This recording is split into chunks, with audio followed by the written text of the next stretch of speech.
नमस्कार दोस्तों। आज हम एक बेहतरीन अपडेट लेकर आए हैं दोस्तों। इतनी समस्या से राधास्वामी संगठन विगत 16 साल से सफलतापूर्वक संचालन होने के बावजूद भी सोचिए कि 3-4 महीना से एक ऐसा विकट परिस्थिति से जूझ रहा था जो कि कोई कल्पना नहीं कर सकता था दोस्तों। और इस विकट परिस्थिति से कितना भी काम करने वाले कार्यकर्ता, लाभार्थी, पदाधिकारी, खुद राष्ट्रीय अध्यक्ष महोदय, ऐसा विकट परिस्थिति कैसे हो गया? खुद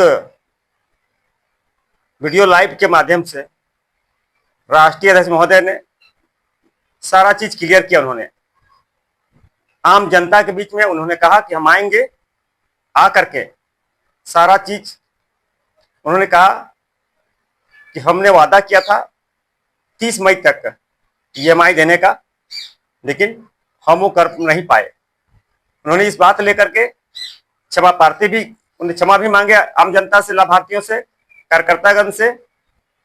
और उन्होंने कहा कि जून महीना में उन्होंने किस्त भेजने का काम शुरुआत करेंगे और जुलाई अगस्त तक सभी तरह का किस्त ईएमआई देने का काम उन्होंने वादा किया है दोस्तों। हाँ, एक बात है कि ये वादा जो करते हैं तो करके रहते हैं, लेकिन अब वो बात हम लोग थोड़ा सा सोचने वाली बात है कि 16 वर्षों से संचालन के बावजूद कभी भी किसी पर मुसीबत आ सकता है दोस्तों, कोई विकट परिस्थिति हो सकता है। और अभी सोशल मीडिया में जो चल रहा है कि राधास्वामी संगठन भाग गया, डूब गया, तो एक अलग तरह का नेगेटिविटी फैल गया है, क्योंकि ये जगह मिल गया, ये जगह नहीं मिलना चाहिए था। और हम लोगों को भी काफी दिक्कतों का सामना करना पड़ा।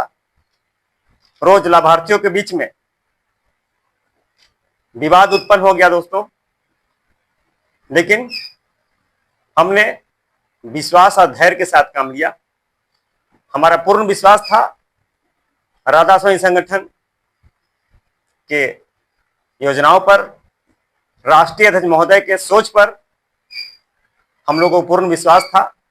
और हम लोगों ने लाभार्थियों को समझा करके सोची कि 3-4 माह से खुद ईएमआई अपना पॉकेट से भर रहे हैं, लेकिन उन्होंने किसी तरह का पैनिक हुए, लेकिन समझाना पड़ा दोस्तों। ऐसा विकट परिस्थिति में हम लोग को राष्ट्रीय अध्यक्ष महोदय के साथ कदम से कदम मिलाने की जरूरत है। और ये समझिए, आम लाभार्थियों से भी हम ये आह्वान करते हैं, जिस राधास्वामी संगठन के राष्ट्रीय अध्यक्ष महोदय को भगवान तुल्य कहे जाने लगे थे, एक दानवीर कहे जाने लगे थे, और उनके माध्यम से ही आज जिनके घर में गाड़ी नहीं था, 4 व्हीलर नहीं था, और राधास्वामी संगठन के राष्ट्रीय अध्यक्ष महोदय के कारण 4 व्हीलर उनके आंगन में, घर में खड़ा मिलता है। तो भूलने की आवश्यकता नहीं है दोस्तों कि जिसके बदौलत आज मेरा घर में 4 व्हीलर खड़ा है, 2 व्हीलर खड़ा है, और बहुत भाई बंधु पिकअप वगैरह, ऑटो वगैरह ले करके अपना रोजगार भी चला रहे हैं। इसको भूलने की आवश्यकता नहीं है। दिक्कत किसी भी साथ हो सकता है। हमें पूर्ण विश्वास है कि किस्त ईएमआई हम लोग को मिलेगा। जून में जो राष्ट्रीय अध्यक्ष महोदय वादा किए हैं, उसको पूरा करने के लिए हम आह्वान करते हैं और हाथ जोड़ करके राधास्वामी संगठन के राष्ट्रीय अध्यक्ष महोदय को अपील करते हैं, अनुरोध करते हैं कि महोदय, आपके कार्यकर्ता, ये कोई भी संगठन के कार्यकर्ता ही संगठन के नींव हुआ करते हैं, लाभार्थी ही योजना के नींव हुआ करते हैं।